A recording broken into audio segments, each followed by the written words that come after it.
오늘은 테슬라 투자로 92%의 손실을 본 투자자가 어떻게 대응했는지, 그리고 장기 투자자들은 최근 어떻게 대응하고 있는지를 정리하고 장기 투자의 의미가 무엇인지, 왜 본인의 투자 철학과 이해를 바탕으로 한 투자가 아닌 주변 사람들의 동의를 구하는 투자가 의미가 없는지도 정리해 보겠습니다. 먼저 썸네일에 등장한 투자자인 AJ님의 투자 기록을 간략히 살펴보겠습니다. 2015년 테슬라 투자를 시작한 분이고, 당시는 지금처럼 주가 변동성이 높은 건 당연하고 회사가 정말 부도날 가능성이 존재하는 시기였습니다. 이때 투자를 시작해서 장기 홀딩을 한다는 것은 당시에 줄줄 새는 실적이 아닌 미래의 비전을 봐야지만 가능한 시기였습니다. 하지만 2015년이라는 정말 초기 투자자임에도 불구하고 무려 4년간 홀딩을 하였지만 그 결과는 92%의 손실이었습니다.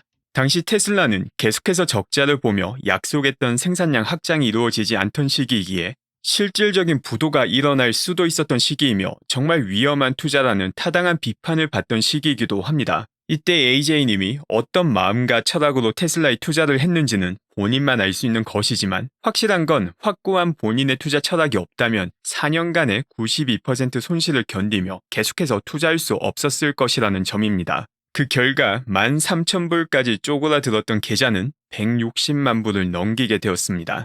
이건 지나간 과거고 이번은 다르다는 이야기가 나올 겁니다. 그런 이야기는 주가가 빠질 때마다 항상 나온 이야기이며 앞으로도 주가가 빠질 때마다 나올 이야기입니다. 비단 테슬라 같은 개별 주식에만 적용되는 이야기가 아니기도 합니다. 주식시장이 사이클을 돌며 하락하는 시점에서는 항상 나온 이야기입니다. 그런데 정말 다를까요? 먼저 거시경제 사이클 하락에서 나오는 이번은 다르다는 이야기부터 살펴보겠습니다. 매번 시장의 폭락을 가져오는 요인은, 혹은 트리거가 되는 요인은 항상 다른 게 맞습니다. 그런데 항상 다른 요인에도 불구하고 변하지 않는 내용이 있습니다. 결국 사이클을 다 돌고 나면 S&P 지수만 투자해도 장기 투자의 평균 수익은 매년 10% 내외가 된다는 점입니다.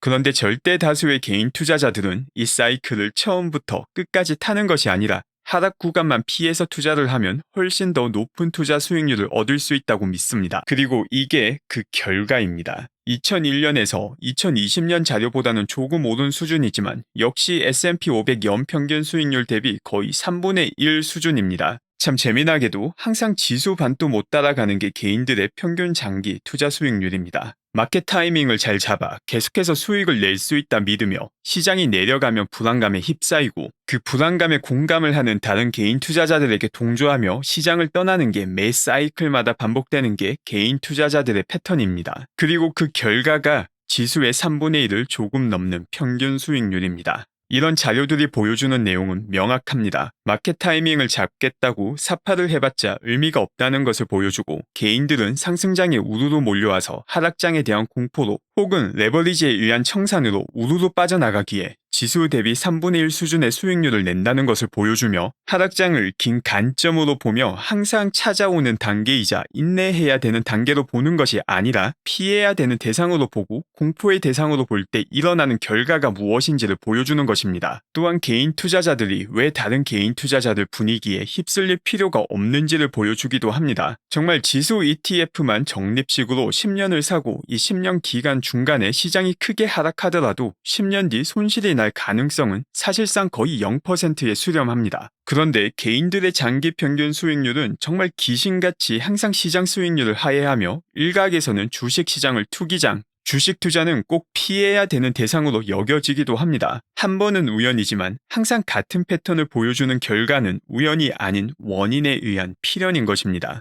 이와 같은 개인 투자자의 낮은 평균 수익률 패턴이 항상 반복되는 것은 개인의 투자 철학과 리스크 관리 능력 때문입니다. 이 시점에서 리스크 관리 이야기를 하면 욕먹기 딱 좋은 내용이지만, 한참 시장이 화랑이던 2020년도와 2021년도 초에도 왜 리스크 관리가 수익보다 먼저 고려돼야 되며 구체적으로 어떻게 리스크 관리가 진행되어야 되는지를 다루었습니다. 당시 많은 분들이 돈 복사를 외치던 시기이기에 이런 이야기에 관심을 주신 시청자는 극소수였습니다. 시장이 좋으면 최악의 상황을 고려하지 않은 레버리지 투자가 이루어지고, 그 레버리지의 결과로 감당할 수 없는 투자가 현실화되어 중간에 청산당하는 패턴이 나오는 것입니다. 이런 상황에 처한 투자자들은 크게 두 가지 선택을 할 수 있습니다. 중간에 청산당하지 않고 운 좋게 주가가 회복되기까지 손실의 울분을 표출할 대상을 찾으며 견디는 사람들이 있을 수 있고, 혹은 무엇이 문제였는지, 본인의 선택으로 바꿀 수 있는 내용이 있었는지를 생각할 수 있습니다. 대부분 이 두 가지 반응이 섞여서 나오겠지만 첫 번째 접근 방법은 미래 투자 결과에 긍정적인 영향을 주지 못하며 감정적 에너지를 소모하는 접근입니다. 아무리 파월 욕하고 정치인 욕하고 일론을 욕해봤자 본인이 이 대상에게 직접적으로 영향을 줄 수 있는 사람이 아니라면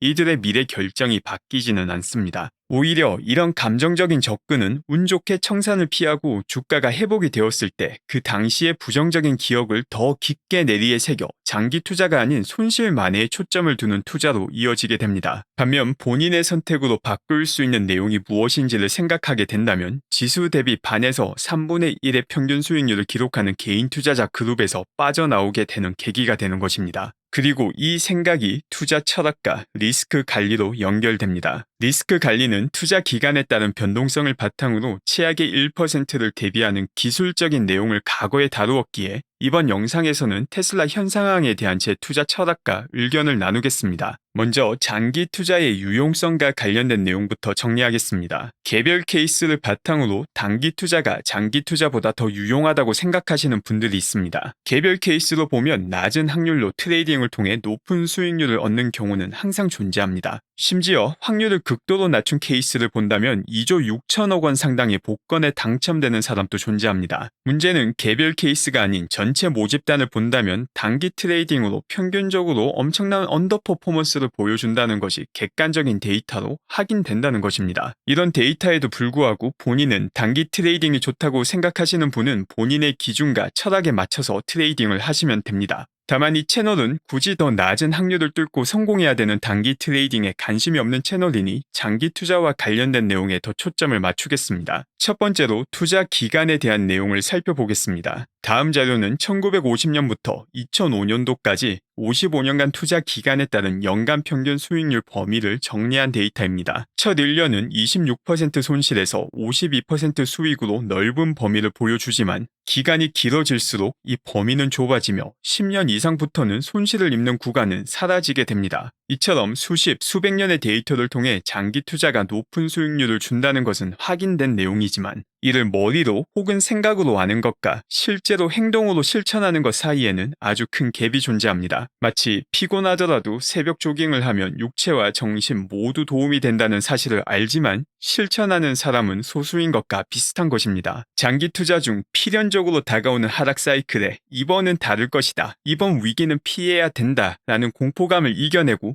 그 상황을 염두에 둔 투자를 하는 것이 결코 쉽지 않은 것입니다. 최근 테슬라의 주가가 크게 떨어지며 많은 투자자분들이 손실 구간에 진입하게 되었습니다. 1, 2년 수익을 보던 주식이 손실로 전환될 때 느끼는 상실감은 아주 당연한 감정입니다. 과거가 아닌 지금 투자를 시작했다면 더 좋은 것이었는데 내 시간을 버린 것 아닌가 하는 생각이 들 수 있습니다. 하지만 앞서 살펴봤듯 이런 타이밍을 쫓는 개인 투자자들의 전체 평균 수익률은 지수 수익의 반과 3분의 1 사이입니다. 결국 이런 타이밍에서 오는 아쉬움과 때로는 저점에 매수했다는 쾌감을 초월해야지 가능한 것이 장기 투자인 것입니다. 지금 상실감을 느끼는 분들 중 원래 투자 계획이 5에서 10년 이상이시라면 지금은 그 중간점 혹은 정말 앞부분을 지나고 있을 뿐입니다. 실제 5년 이상 투자를 하신 분들의 반응을 보면 앞서 본 AJ님처럼 초연하고 소이어님처럼 과거에도 여러 번 이런 하락이 있었다라고 차분히 받아들입니다.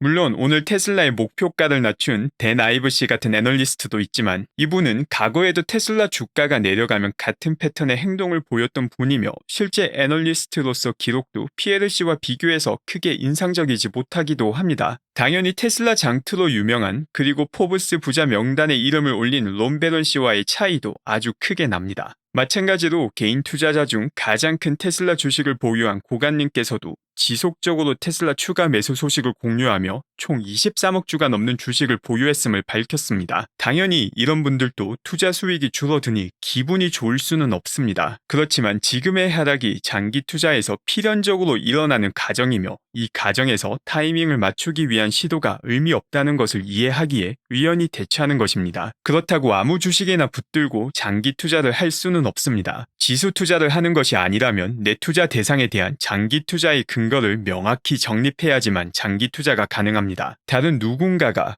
혹은 어떤 애널리스트가 좋다는 평가를 내렸다는 이유로는 절대 장기 투자가 불가능합니다. 주가가 올라가는 시점에서는 좋은 점, 심지어는 없는 좋은 점까지 만들어서 부각되며 내려가는 시점에서는 안 좋은 점만 혹은 없는 안 좋은 점도 만들어서 부각되는 건 주식시장이 생긴 이후로 항상 지켜져 온 규칙입니다. 마찬가지로 과거 변동성은 고려하지 않고 수익률만을 바탕으로 장기 투자 계획을 세우는 것도 실천으로 이어지기 힘든 근거입니다. 앞서 살펴본 AJ는 경험에서 볼 수 있듯 어느 정도 레버리지를 사용한 결과이지만 테슬라라는 종목은 4년 투자에서 92% 손실도 보이는 변동성이 있는 종목이었습니다. 장기 투자 근거에 대한 철학은 다른 사람의 의견과 분석을 참조할 수는 있지만 본인 스스로 깊이 있는 고민과 리서치가 없다면 목표한 장기 기간을 채우지 못하고 중간에 흔들릴 수밖에 없는 것입니다. 최근 테슬라 단기 주가는 많이 흔들렸지만 이는 제가 보는 5년, 10년 뒤 테슬라 주가를 결정할 펀더멘탈과는 전혀 무관한 움직임이었습니다. 제 테슬라 투자 철학은 테슬라의 놀라운 실적과 성장성에서 시작하였으며 이런 놀라운 성장성을 가능하게 만든 일론이라는 인물에 대한 탐구로 이어졌습니다. 그렇기에 테슬라가 계속해서 성장성을 이어나갈 것이라는 판단과 일론이 이런 혁신을 미래에도 만들 수 있느냐가 저의 개인적인 핵심 투자 지표입니다. 테슬라의 성장성은 연 단위, 분기 단위, 월 단위로도 확인이 되고 있으며 오히려 2023년도에는 더 높은 성장성이 예상되고 있습니다. 이번 일론의 테슬라 매도가 분명 단기 주가에 부정적인 영향을 미쳤지만 일론의 테슬라 지분 약 3% 매도가 일론이 테슬라의 혁신을 늦추는 근거가 되지 않는다고 판단하기에 단기 주가 변동이 분명 마음은 아프지만 결국 이 또한 장기 투자에서 감내해야 되는 일부로 평가하는 것입니다. 이 두 가지 테슬라 장투의 근거는 제가 세운 저만의 기준입니다. 만약 테슬라의 장기 성장성이 정말 없어졌다고 판단되거나 일론에게서 혁신을 기대하기 힘들다는 판단이 되는 순간이 제게는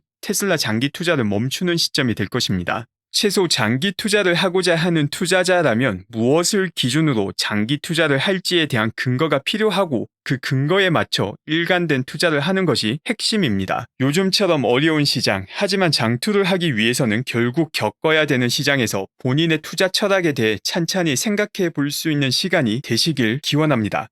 감사합니다.